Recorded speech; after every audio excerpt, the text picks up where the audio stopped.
So we're going to go through example 1 and calculate all the measures of center.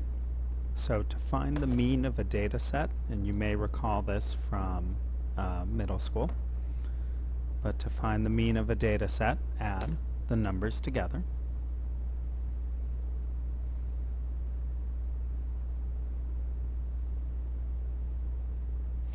Divide by n, which is the number of data points,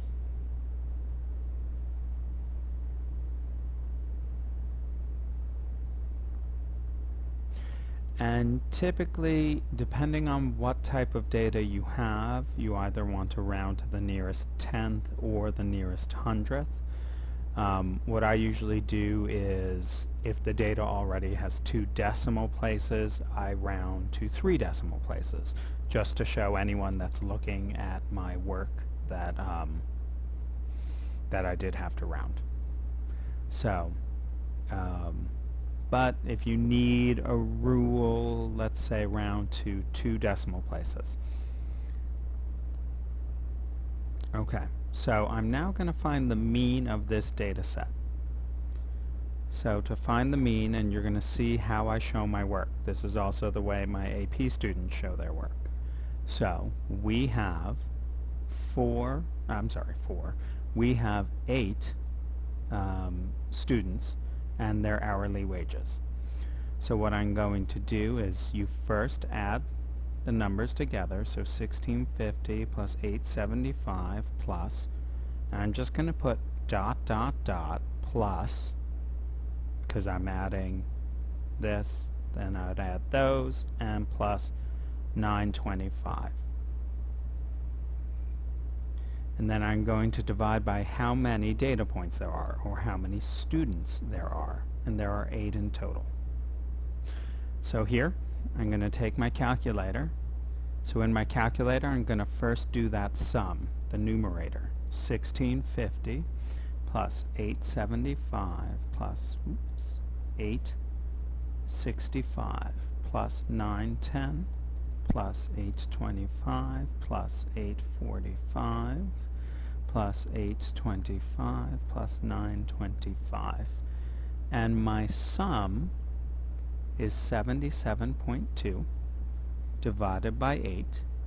So now I'm going to divide by 8, and I'm going to get $9.62. Now if this did not come out as nicely, I would have rounded to 3 decimal places, just so people would have known I had rounded. That's finding the mean. To find the median, put the data in numerical order.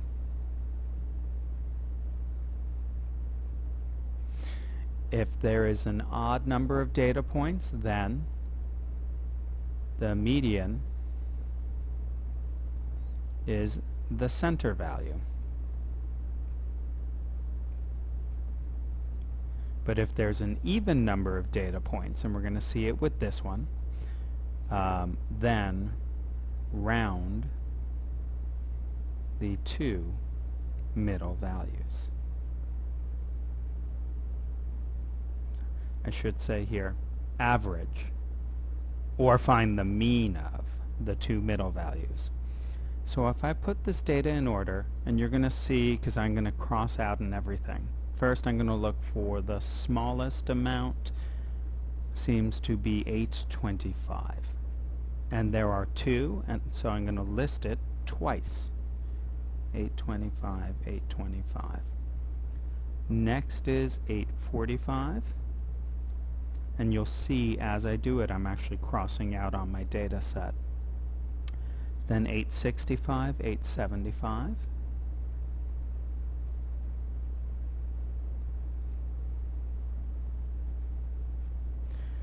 Then 910, then 925. And then lastly, 1650.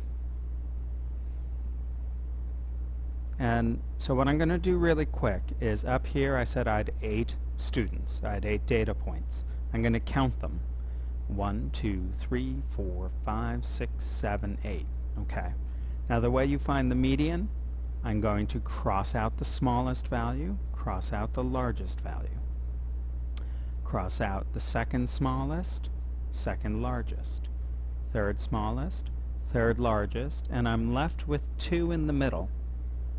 So I'm going to find the mean or the average of these two. So you could do 865 plus 875 divided by 2, and you're going to get $8.70. So one thing to take note of with the median as well as with the mean, my data was measured in dollars, my mean is measured in dollars, my median is measured in dollars. One of the reasons the mean and the median are so different is when we added these together, 1650 had a really large impact on the sum in the mean.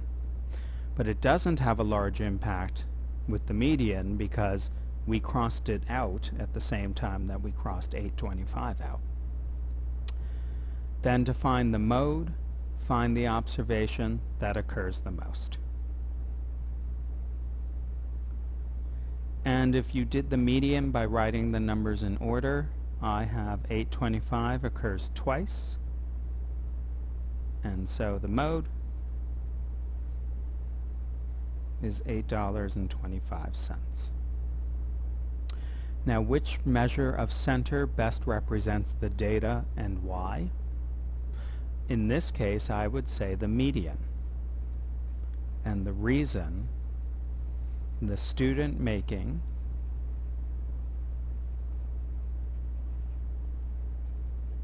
$16.50 has a large impact on the mean. So I'll comment here really quick. When I was looking to buy a place, one of the things you'll often hear talk about is median home price. And the reason they don't do mean is even in a neighborhood like mine where most of the homes are probably of the same value, you might be walking and just one of the homes has been newly renovated and it's a $2 million home, even though everything else around it is probably $750,000. So when they do home values, they'll often talk about the median as well, because a single very large value could have a significant impact on the measure of center you're using. Okay, so I am going to do a different video for the example 1 continued. I will see you again in a moment.